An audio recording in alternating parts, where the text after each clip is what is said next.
And my bias is that I am a fan of extended cardiac monitoring. I do a lot, I recommend this a lot. I order a lot of event monitors of different sorts in my clinical practice. So let's go with the true or false of some of the classic axioms that male doctors use. We used to say more is not always better. We excuse ourselves in many different situations with that axiom. In this case, this is false, because the more you do, the better your diagnostic yield. In a room of 100 and something people, I got only one smiling face. Thank you very much. You got the joke, you are awake, and you understood what I was trying to do with this joke. Usually people laugh a lot with this joke, but for some reason, guys, you're not. So the axiom says quality is better than quantity. Put your hands up if you're a male person and have used that axiom in a different context. There you go. Thank you, sir, for your honesty. There's another 50 liars here. So in this case, this is partially true. Quality is everything in recording. Just my two colleagues showed cases where quality is not good, leading to mistakes and errors in interpretation. Axiom says, the older, the more experience, the better. In this case, that is totally false. You're still laughing because you have used one of these sentences here and there, right? No. The young generation of monitors, in some specific occasions, I'm going to show you a few, are of much better quality than the old counterparts. So technology is required in this field. And this is what I will try to convince you on the diagnostic yield as you collect more days. Of course, if there's no symptom-real correlation and you're collapsing every single day, you put a Holter, you're going to catch up the episode.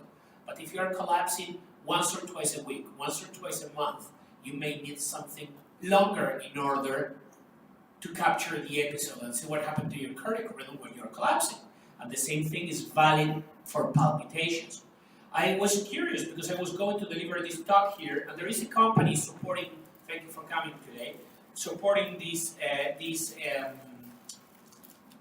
winter arrhythmia school that have developed this 7 or 14 event monitor device, so that this gets stick to your skin, and then you put it in an envelope and you ship it back, and they send you an analysis, and I invite you to visit Cardiostat for that. Sorry, they are not paying me, but now I realize that there's a big opportunity here, okay?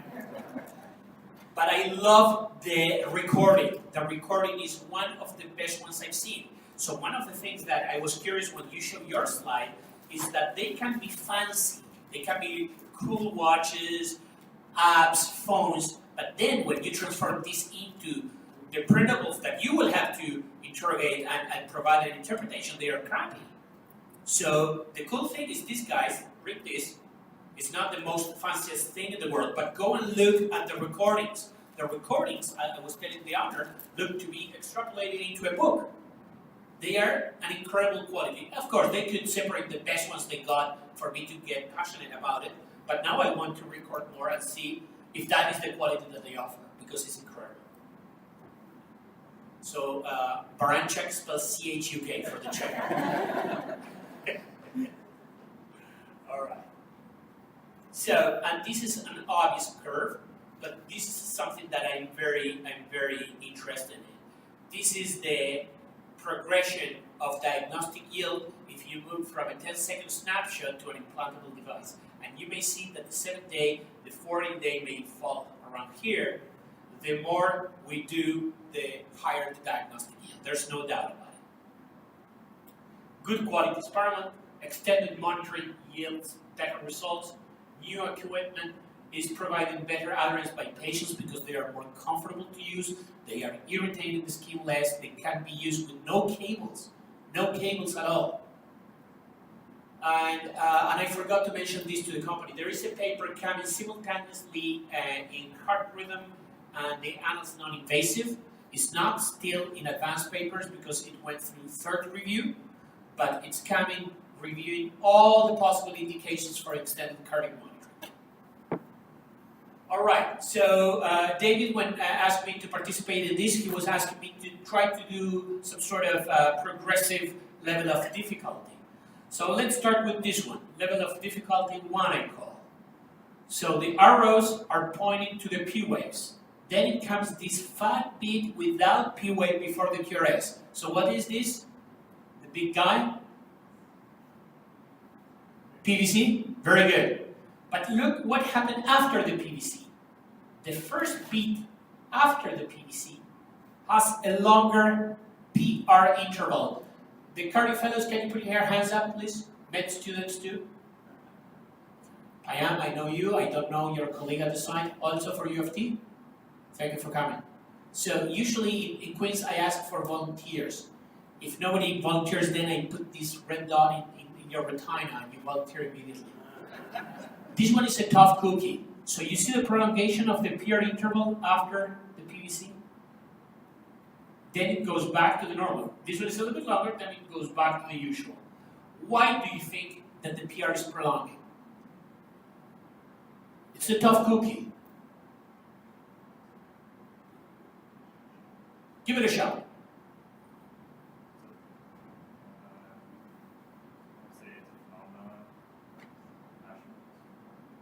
Ashman? No, doesn't explain this. Is it just the retrograde Yes. reduction from the PVC partially depolarizes certain infiltrates the AV node so that the next beat Finds the AV node partially refractory. That is called concealed AV node penetration. So the PVC retrogradely depolarizes the AV node. When the next bit comes, it takes more time to cross the AV node. And this is why you have the PR prolongation. You got it, guys. Well done. Are there nurses here in the audience? Good. Apple? Yeah. All right. I'm going to play with you too. All right. You see that? Concealed retrograde penetration of the AV node. Very cool. All right, nurses, take a look to this. There's 2 or 3 portions of this Holter strip. This one, the pause, this beat. All right. Who wants to play? Hands up. I am going to help. So who wants to get blind? Here you. Thank you so much. You nurse? Very good. Thank you so much. Can we pass the microphone? You had a microphone. Usually I'm loud. Huh? Usually I'm loud. Okay, cool. I like loud people. So what do you see on the left side of the screen?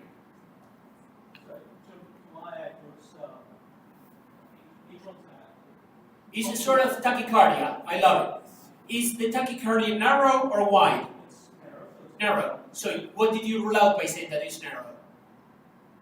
It's coming from the top. It's coming from top. So you rule out the ones coming from the bottom, ventricular tachycardias. Is it regular or irregular? There are intervals. Pretty much regular. Regular. So somebody tell me. Hold on. What's your first name? Serge? Hold on. It's narrow complex and it's regular. What did we rule out by saying that? We used the same principle in the first talk. AFib. Excellent. So this is not AFib. So now you have a narrow complex tachycardia that is regular. The third question, my algorithm would be, where's the P wave? What I see, well again, it's a little bit hard to see, but it looks like it's RP. It's an RP. Very good. R to P, from P to R. What is shorter, the R to P or the P to R? Well, it looks like short arm. Short RP tachycardia. What are the differential diagnoses of short RP tachycardia? Anybody? WPW, I would say orthodromic AV reentrant tachycardia or orthodromic AVRT. And the second one is the most common AVNRT. Right? So search. So far in the left side of the screen, you have either an AVNRT or an AVRT. Then it comes a pause. Then it comes a single beat. Can that beat help you to distinguish if you are dealing with a typical AVNRT or an orthodromic AVRT? Why? What do you see in this beat? So this beat is sort of escape. Sort of escape? Yes. All right, let's challenge that for a second. For sure, it's wider than these guys. It has a completely different polarity. And now look carefully, Serge. It has a short PR interval, and it has the beginning of the QRS is very bizarre and slow. That is called the delta wave. So this beat is a pre-excited one. Now, if you have a narrow complex tachycardia that is regular with a short R to P in the context of a guy that when he's in sinus is pre-excited, would you put your money in typical AVNRT or in orthodromic AVRT using a retrograde accessory pathway? The only thing I can say is re-entry. A little bit hard to say if Okay, but and you're right, you're correcting me. But if I tell you that I have a 4-leg animal that says meow and it has a mustache, you still could say, the only thing I can say is that it's a 4-leg animal that says meow. And you could be right. Very good. Excellent exercise. Thank you. Why don't we give him a round of applause? That's excellent. Thank you so much, sir. Okay. Very good. Level of difficulty. Now, level 1, VT or SVT? Take a look. I have 7 minutes. Okay, good. Okay, let's do this quick because I have one that I want to show for sure. VT or SVT? Put your hands up for VT. Still looking. For SVT, few hands up. All right, I'm going to see if I did this correctly. Here we go. What are those arrows pointing to? So what is the most frequent tachycardia when you have more QRSs than P waves? VT. From all the Brugada, all the Vericate, PAVA algorithm, the single finding that has the highest sensitivity and specificity is AV dissociation. The problem is it's not always there, but when it is there, kaboom! If you have more V's than A's, it's VT, period. Very good. Okay. So I want you to look at this. Today, you have 3 great examples of people that loves to talk. So we have Dr. Kagal, Dr. Newman, Dr. Baranchuk. Which one of the 2 you think is the EP guy here? I'm going to pass these very quick. I call that the Holter that nobody wants to read, PVCs, kaboom,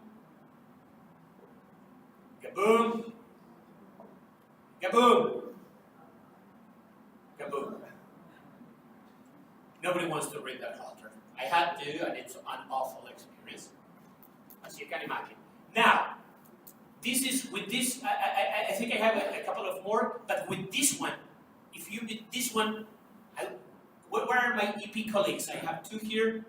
The guys doing EP, they're not here. They miss because this is it cannot be better than this. So the 2 guys, you don't talk, just watch but don't answer. Okay. All right. Again, I love to do the left side first. That there is something happening here. Then this. Somebody. What is in the left and in the right side of the middle event? Yes. Short PR and delta wave. Very nice. Short PR interval and a delta wave. That constitutes the basis for ventricular pre-excitation. If you have symptoms or tachycardias, AVRT as the case of Serge, or antidromic tachycardias, or complex tachycardia, then you are dealing with Wolff-Parkinson-White syndrome. All right? So far, so good? Now it comes this bit here, that is a fat bit not preceded by a P wave. Okay, that's the U wave. So not preceded by a P wave. How do we call a fat beat that is not preceded by a P wave? Yeah, BPV, PVC, it's a premature ventricular contraction. All right? What happened to the next beat after the PVC? Newman looks, head is not, and says, "You're not bringing me anything new, I know this, I know you know this." But you will see what happened later. So what happened to this beat? People, the same colleague in the beautiful Hawaiian shirt. What's your first name, sir? Michael. Michael. What do you see in this beat, in this guy, in comparison to this guy or to this guy? I wonder if it's a fusion beat of some kind, because the morphology is halfway between the two. It's halfway between the two, but something that has happened is that the pre-excitation, the delta wave, has disappeared. Now, I'm going to switch to Payam that answered correctly the first time that I put a PVC and the PR prolonged. How is it possible that a PVC produces, after X number of bits that are pre-excited, a non-single pre-excited bit? Look at the P wave there. Normal PR and the normal QRS. So if it's an interpolated ventricular beat, then you can have retrograde conduction through the accessory pathway. And then when the sinus node hits, finds the pathway refractory because it was invaded retrogradely by the PVC. And you want to do echo? What a miss. Come on, with such a great EP fellowship they have in Toronto. Pre-excited beats. PVC, non-pre-excited beat. Let's see if you got what Payam said. Grab your voting machine. Concealed penetration of the AV node. Concealed penetration of the accessory pathway. A PAC, or despite your explanation, Adrian, I do not know. So can you vote, please? We have 10, 11, 12, ooh, 13. Okay, let's see. 14, 15. Concealed penetration of the accessory pathway is the right response. I could kill to know who doesn't know. Still, after my explanation, I would love to go for a coffee and to show you the image again and try to convince you. I love it. But keep doing this. All right. Second part of the trace. Look at this, David. Look at this. This is not the same one. David, stop nodding. This is not the same image. All right, all right. Can I go back to Michael? Michael, can you describe the first 3 bits there? Short PR with a delta. And the same thing afterwards. So now I have search in the back. What is that fat bit not preceded by a P wave? PVC. And now I go to my friend, colleague, Dr. Payam, PGY5. Can't believe it. I still remember when he got into med school and he did an impersonation of a character. I'm not going to say more, but he made history in my life. So, look at the following bit. Do you remember? I'm going to do something quick for you because I still like you. Non-pre-excited beat after the PVC. Now look what happened, Payam. Look at that. Look at that guy. How is this beat, Payam, in comparison to the pre-excited beats that Michael has described? Wider. So it looks, with short PR and wider, I would say the proper terminology we use in EP, it looks more pre-excited than the baseline and way more pre-excited than the one where we were blocking the pathway retrogradely. So don't tell me what you are thinking. Just vote now. Oh, I'm going to show you. Okay, we said maximum pre-excitation. Okay, let's vote now. In this case, we have concealed penetration of the AV node. We have concealed penetration of the accessory pathway. We're dealing with a PVC plus PVC, or I still don't know. I'm going to check in your hands because I know that there is one there that is going to press the I don't know button for sure. 50, we can review. Thanks, Ryan. Gaboom! Penetration of the AV node. Someone here is confusing. The one is the A button. It's at the extreme upper left. Another PVC? No, I'm going to show you something. Why not another PVC? Because you see that it's preceded by a P wave. So it's not a PVC. And the I don't know person, I'm still sure that it's the same one that was to irritate me there. But thank you for that. Very good. Now, the PVC is blocking the AV node. And then the next stimulus is going way more through the pathway than the AV node because the AV node is partially refractory. If you pay attention, but why the same PVC, same morphology can produce that? And the trick is given by the Holter. 507 is the coupling interval between the preceding beat and the PVC that blocks the AV node. While, I forgot the number, 609, a little bit later, was the coupling interval of the PVC that blocks the pathway. How cool, you say, Adrian, go and publish it because you are not going to find this. But you know what? I have Isaac for you, Dr. Kyle. Look at that. I pronounce it well, your name? Kagan? Because I put you in Twitter when you were doing your presentation. It was excellent. Look at this. Gabinga. Now what do you see? I'm going to be Dr. Michael. Pre-excited bits on the left. And here and there. I'm going to be search, PVC, same morphology, always.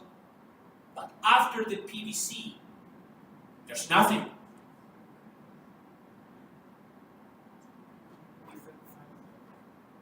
We have reset everything, right? At this coupling interval of 625, I am not retroconducting through the pathway.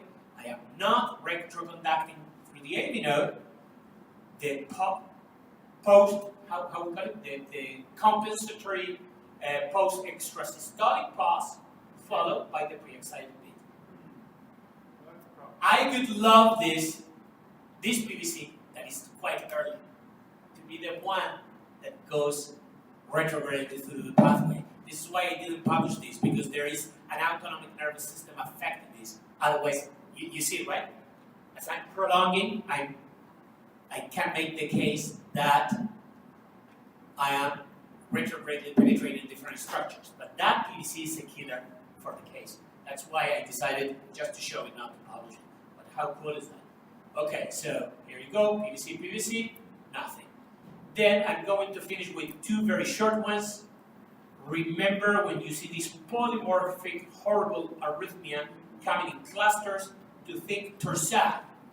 But still, every time for cardiology fellows, for clinical cardiologists, if I'm dealing with ischemic polymorphic VT, I should be using amiodarone. While if I'm dealing with torsade de pointes associated with longitude, amiodarone can aggravate the cause. The way to determine, is this an ischemic polymorphic VT or is this a torsade de pointe, is to check the sinus bits or the conducted bits of any sort. And in this case, you see this massive QT prolongation. So what you're seeing is torsade, not ischemic polymorphic VT. In addition, I brought this one because it has this beautiful, incredible macro T-wave alternance that in different series was identified as a repolarization pattern associated with polymorphic arrhythmias. And this is very cute from Martin Green. Several syncopes, no prior cardiovascular history, etc., etc. It happens that the patient in the Holter has this artifact preceding pauses, and several times. And it happens that the patient comes to Martin Clinic and says, I was coughing, and several times after coughing, I pass out. So this is the famous cough-induced vasovagal syncope, in this case, a cardiac inhibitory one. There were pauses longer than 6 seconds that were associated with the symptoms. So thank you very much. I'm not sure if we have time for some more discussion. We're a little bit over, but we can take questions in the corridor. Oh, and we have to answer the survey. Thank you for your attention.